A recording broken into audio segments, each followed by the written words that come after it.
won't keep you in the dark. We're drifting into the deep end. Hello, Andrea. Welcome back from a very busy week at both GDC and PAX East. And arguably the most exciting thing that you got to check out was Final Fantasy 15. You are the envy of pretty much everyone I know that even has a passing interest in role-playing games right now. So let's get to the details. What did you check out? So, yes, Square Enix had the Final Fantasy 15 demo that's coming with Type 0, I believe in like a week and a half. It's almost here. Playable in a press suite at PAX this past weekend. And I wanted to start out by letting you know that I'm not a big JRPG person, nor am I a big Final Fantasy person, but 15 may just be the Final Fantasy that gets me to play this series. So what was the first thing, if there was one thing you're like, this was it, that really brought me into the game? I have to say it was the change in combat. Now, I know a lot of die-hard Final Fantasy fans are wary about the change in combat because it's a completely different experience for the franchise. It's very much like action combat, action RPG, hack and slash focus, which is nothing that we've seen really in the Final Fantasy series before. I mean, in that vein, I mean, like it flows seamlessly into combat. It doesn't take you to another screen, and it's not turn-based at all. I mean, it's like full-on combat. So the game itself is open world, so exploration is a big thing. The game looked really great. We played it on PlayStation 4. And basically, I spent my time in the demo, which was like, I only got an hour, and an hour just scratches the surface in the demo, let alone what the full game is going to be like. And Which so is saying something, that an hour was not enough at Yeah. an event. You know, usually people get like 20 minutes or half an hour, but again, very jealous. You got a huge chunk of time. And I had a great time playing. Like, the hour flew right by. I had to like beg for a little bit more time. So we're at a part in the game where this car that everyone keeps talking about because you're traveling by car breaks down, and you need to earn some money in order to get the parts to fix it. And so in order to get the money, you see that a reward is being offered to kill a behemoth. And so you and your friends got to track down the behemoth and ultimately kill it to get the reward money so you can fix your car and be on your merry way. But you can completely like ignore that main quest line and just explore the open world and take on side quests and just get into skirmishes with random wildlife and meet NPCs. It's really something different for the series, and it's exciting for me as an action RPG fan because I really love that open world sandbox experience, and we're seeing a lot more of these on the new generation of consoles.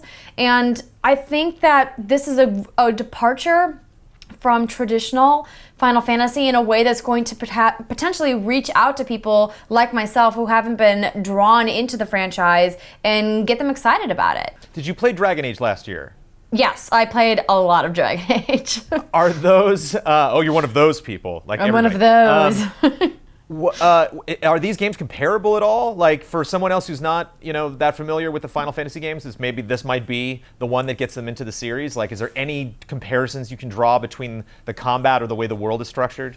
Oh, absolutely. There's a lot of similarities. I mean, there is the tactical camera, which Dragon Age also has. The difference is while you can, tell your party members to use certain weapons and things like that, you can't actually take control of them, which I know some people are really upset about. You only play as Noct the entire game, but you can, obviously switch out your weapons and your moves and things like that. So I thought that was a really interesting thing. And the open world aspect where you're perhaps walking to a quest and you come across, a pack of saber tusks and you have to fight them off. Like, I spent most of my time in the demo just fighting random enemies in the world and not actually going on the exact quest lines that I was supposed to be focusing on. But that's what happens when you're playing an open world RPG. You spend literally hours and hours and hours doing side content. I want everything to be open world. Every single genre ever, I want to be open world. So you don't have to sell me on that. How is it, you mentioned Dragon Age, that you can control your different characters. So if you don't like one of your characters, if you like ranged or magic, and that's not necessarily what your central created character is, then you can switch to them or prefer them in combat. But as you mentioned, you're just this lead. So how was that kind of? Did you get into the systems, like the menus? Like, were you able to program how they fight, or maybe like the preferences of what they do in battle? I didn't deep dive into the menu system because, as I mentioned, I didn't have a whole lot of time with it. But I will say that even though you can't control their actions in real time the way you can, for example, in Dragon Age, I found them to be very efficient as AI. So when we finally did get into a battle, like a really heavy battle with multiple enemies attacking us all at the same time, and if my health was really low, they would come over and give me a potion. If I was being attacked by 3 enemies at once, they would come over and assist me. I never at any point during my time with the demo felt like they were lacking or not doing what I wanted them to do, which was nice. And I guess, for Final Fantasy people that are very into the stories and are really interested to see, go into the world and experience it, how were these guys? I mean, as a female, they're all a bunch of dudes walking around in a convertible. Was that a bunch of pretty dudes? A bunch of very pretty dudes. Yeah, if you squint, they might not be dudes. But were you interested? Did you want to get to know more about them? Did they tease the story at all, or was it really just kind of like, hey, big valley with monsters, go nuts? Yeah, they didn't really go into the story at all. Traditionally, in these kinds of preview events, they like to save that, no spoilers. But I did get to hear a lot of the party banter, because when you do have, a squad-based combat mechanic, party banter really contributes to the overall experience. And I enjoyed it. I didn't think it was too cheesy, for lack of a better word. I thought it was pretty balanced. I mean, they do kind of repeat themselves a little bit, which I found to be a little, not annoying, but I'd hope that there would be a little bit more variety in the dialogue. But what they did say, I found to be very interesting. I know a lot of other sites have been talking about, their sexuality and their relationships with each other, but for me, I was in combat almost the whole time, so I didn't really get a chance to conversate a lot with them, but there are these moments. So the weather system, the daylight system, figures into 15 in a way where when it becomes nighttime, certain enemies will come out that aren't out during the day, and it's really important for you to make camp. So at camp, you take whatever animals that you killed during the day, the meat from them, or whatever you purchased at a shop, and you make a meal out of it.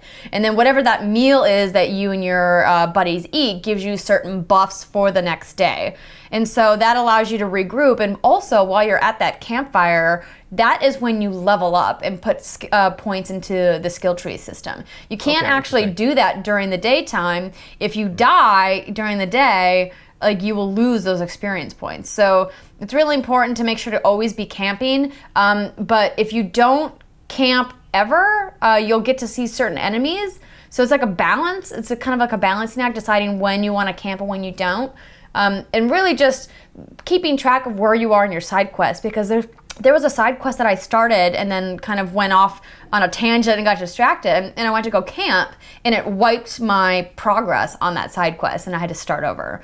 So can you camp in the middle of the day and it just warps to the evening, or?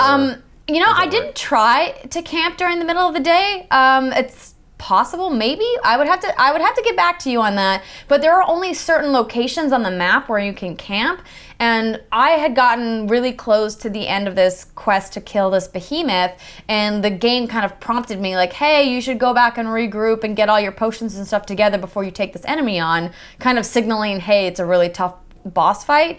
And I was like, no, I only have 10 minutes left in my demo time. I'm gonna press on. And of course, I got crushed by the behemoth, as to be expected. And then that's what behemoths do. Yeah. That's in their job description. They crush you. And then I decided to go back out and camp, but it took me pretty far away from where I needed to be. But there's lots of exploration opportunities. The world is really big, bigger than I anticipated. For a demo too, did you get a sense? Was the world big just kind of because of how it looked, or did you actually cross a lot of terrain in that hour? Both. So you're on foot in this particular section. Like I mentioned, the car you're traveling in is broke down. But I mean, the vistas, you know, when you look across, the draw distance, for example, like is super far, and you can see a lot of the world, and it looks beautiful. It looks really great. This particular demo did have a few frame rate issues, but this isn't the final build that's going to be shipping with Type 0. The final demo is going to be a little bit different than we were told. So hopefully that's not going to continue to be a problem, because we all know that frame rate issues can totally sink a game no matter how good it is. Right. So fingers crossed that they get any technical problems wrapped up. But from what I played, I didn't experience that many problems. And quite frankly, open world games are always going to have some glitches and technical problems. It's just, to me, like a necessary part of having an open world game, the technology that's required for that. So it doesn't bother me as a gamer, but I know it bothers a lot of people out there. I mean, they're certainly taking their time with this game. Like, we're getting the demo pretty soon, but who knows when we're getting 15. Like, it's rumored we might get it this year. I think that's extremely doubtful. Are you going to pick up Type 0? Are you going to get Type 0 and maybe play it, or just go straight to the 15 demo and spend some more time with this? I don't know. I'm contemplating it. My sister has been trying to get me into Final Fantasy for years because she is a diehard Final Fantasy fan. So well, let's talk to her. Why don't we get her on camera and she can answer all the questions? Because she didn't get to play the demo. I haven't told her yet because she's going to get real mad at me. But like I said, as somebody who's been very reserved on this franchise, this is the first one that I've been finally really intrigued to actually sink some time into. And I think that speaks volumes about the direction, you know, that they're going with it. And everything seems to be really positive, and I think the discussion is only going to flourish when we actually all get our chance to get our hands on this game. Poor Type 0. I hope people talk about Type 0. I hope that, you know, maintains relevance, They will. Even though it will likely be overshadowed by this demo. Any final thoughts before we wrap things up on 15? No, I mean, I would say, you know, if you are like me and you're hesitant on Final Fantasy as a franchise or JRPGs in general, I would say you have nothing to lose by, you know, trying out the demo. And I think that it could potentially change your mind, and you should give it a go. Yeah, I'm very excited. I have some reservations just about the story and the characters, and like I said, about the pace of development. I think it's a long time before we're finally going to get our hands on this game. But gosh, it looks fun. And like you said, the world is gorgeous, the combat's great, and it's a super big environment, especially for a demo to run around in. So, Jealous, you got to get a look at that last week, and I can't wait to check it out. And thank you so much for chatting about it with us. Absolutely.